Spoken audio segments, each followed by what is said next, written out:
Bino bye birooto n'amakulu gaabyo. Olunaku olw'olwaleero nkuleetedde ebintu ebituuka ku ffe abantu ebituluma buli lunaku oba bye tulaba buli lunaku naye nga tetumanyi nsonga biva ku ki. Kale wuliriza vidiyo eno omanye ebintu ebyo wandibwa omu ku abo abalina ebintu bino wammanga. Omuntu okulumizibwa ennyo omugongo naddala nga yaakazuukuka. Abantu bangi balina nnyo ebizibu bwe biti. Si mwana muto, si muntu mukulu. Ate bwe bisanga omuntu omukulu ye abeera alowooza nti nno kirabika myaka gye gigenderedde. Abalala batandika n'okwekwasa emifaliso. Abalala batandika n'okwekwasa ebitanda. Abalala ne batandika n'okusula wansi. Kale olwaleero nzize nkugula amaaso nkutegeeze nti nno ekikulumya omugongo ogwo ebyo bye bisajja n'ebikazi eby'omwoyo ebikukozesa nga weebase. Era gwampuliriza okimanyi bulungi nti ofuna okwegatta ekiro, okwegatta nga bakozesa ebifaananyi by'abantu b'omanyi. Bw'obeera mulokole bakozesa ekyomusumbawo. Bw'obeera nga g'oli mwenkanya nnyo kale bayiiya ne bakozesa eky'omwami wo. Kale omuntu yenna alina omugongo nga gumuluma nga ne waafuna eddagala omugongo ogwo teguta.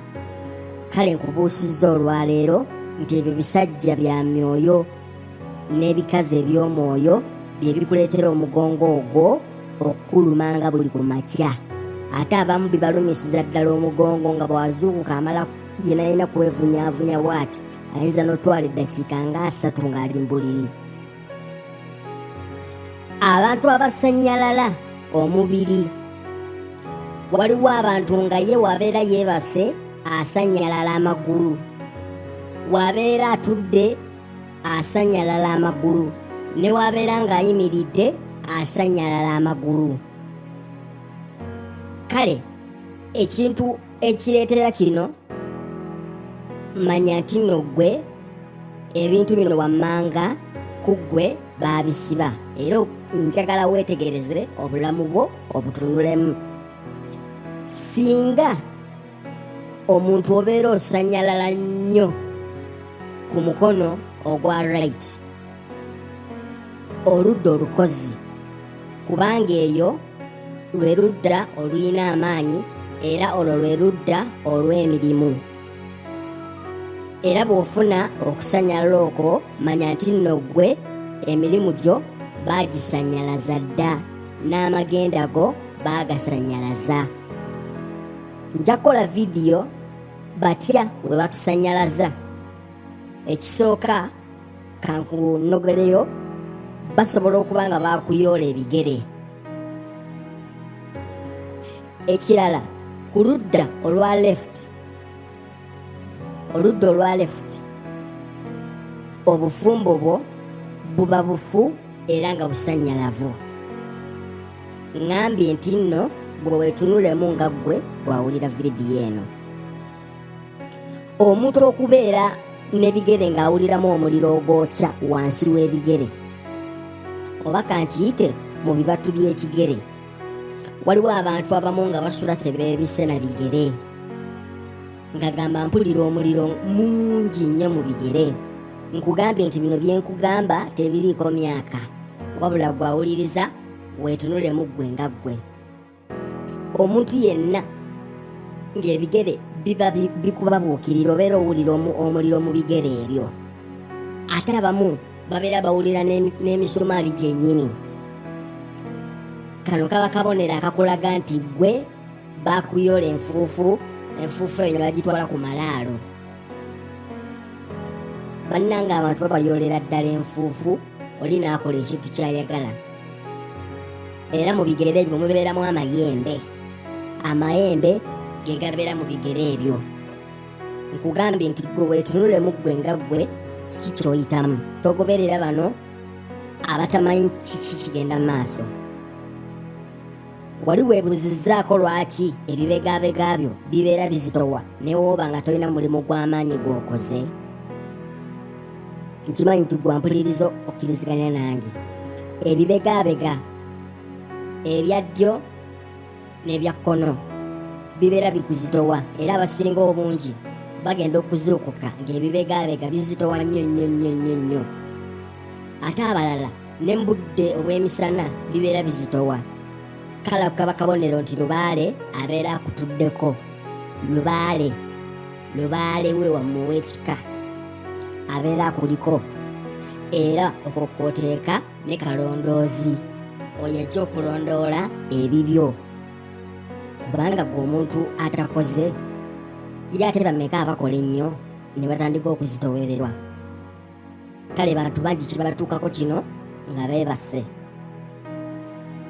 era abasinga batera n'okuloota nga beetisse emirambo. Agenda ozuukuka yenna ng'ebibegabega bizitowa. Naggaye bino byabo abalina bokka okubiwulira n'okubitegeera. Ku mubiri gw'omuntu tulina kye tuyita ekiwawaatiro. Ekiwawaatiro bye bino ebiri emabega w'omugongo ng'ovudde ku bibegabega ng'okkirira emabega. Ebiwawaatiro, bantu bangi balina omuliro mu biwawaatiro. Abantu bangi balina omuliro mungi nnyo mu biwawaatiro ebyo, naye tebamanyi nsonga lwaki omuliro ogwo gwajja mu biwawaatiro. Naye nze nzize okukubuusa n'okubuulira ensonga lwaki. Ako kaba kabonero akalaga nti gwe olina abacwezi. Abacwezi be batuula mu bibegabega ebyo ne baleeta omuliro. Era abacwezi abo era nabo batambula lumu ne kalondoozi ne Lubaale. Abantu abamu bagenda ne babanaaza amata. Nowona wakana naye nze nkubuulidde, gwe weerondemu olabe kiki. Owulidde? So wansi w'ebiwawaatiro ebyo manya bumanya nti olinayo abacwezi. Abantu abamu balina emize egy'okwekolokoota obulago nga bakola bwe bati. Wali weebuuzizzaako lwaki mukwano gwo oba gwe kennyini ampulira akantu ako kakola nnyo? Ago nako kabeera kabonero akalaga nti kalondoozi era obeera olina amayembe mu ggwe.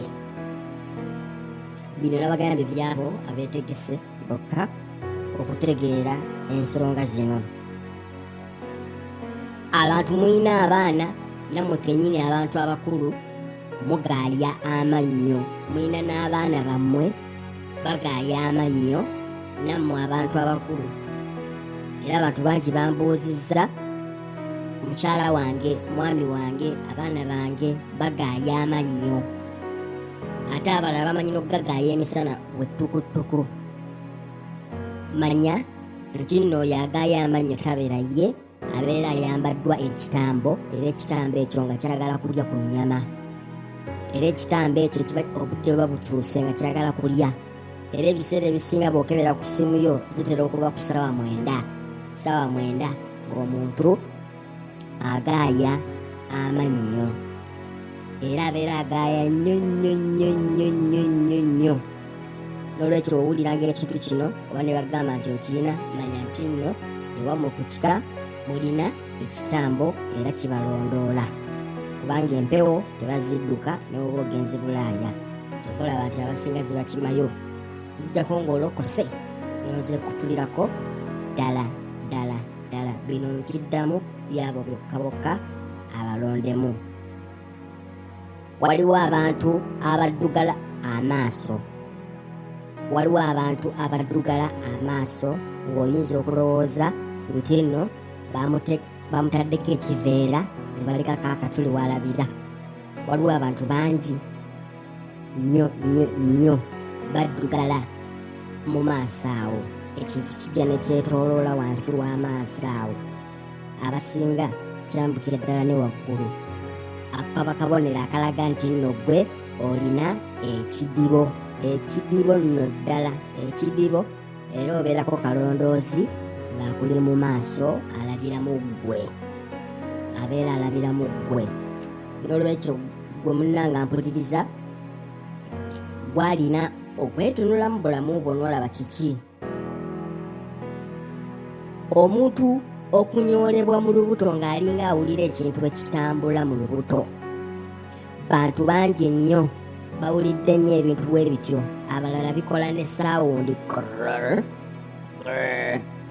omuntu ate abalala kibanyoolera ddala ku kundi, oli nawulira nga waliwo ng'ekintu kye basiba n'omuguwa. Kale munnange nkubuusa era nkulaga ogukuba musota nga baagukusindikira. Naye bino byonna byenjogerako era ogenda okwekanga ng'obiroota mu kirooto nti nagulabyeko nga gwagala kungoba. Buli kintu ky'oloota manya nti kiri mu ggwe. Buli wooloota omufu manya nti n'omufu oyo olwedde ggwe yakwambadde dda. Wajjukira nti Bayibuli egamba nti nno ffe tuli nju ya Katonda, naye Katonda yatuwa olukusa okukkiriza oba okugaana ekintu kyonna. Ebintu ebisinga ffe tubyeyitira, Katonda teyeekaka mu ffe, wabula amaanyi ag'enzikiza geekaka mu ffe. Kyova olaba nti emizimu gy'abantu nagyo gibeera mu bantu, kubanga nagyo gyagala nju eyo ebeeramu ebbugumu. Akonja kudda nkannyonnyole. Ekimanyi nti obadde tukawulirangako obanga olina gye wakawulirako. N'olwekyo kyekiri Katonda kyatugamba nti mukuume enju zammwe nga nnyonjo, nga zitukula. Kyakuleetera embiri gyaffe gikyafuula gitya. Naye bino byonna byenjogeddeko abantu abasinga mu biroota. Kale gwe ayagadde okukuggyako ebintu bino n'okukusumulula, genda ku TikTok bayo oba genda ku YouTube. Kyanguwa nnyo kubanga mbeerako nnyo ku YouTube. Oweereze message nkuwe ennamba ate nkusumulule mu linnya erya Yesu Kristo.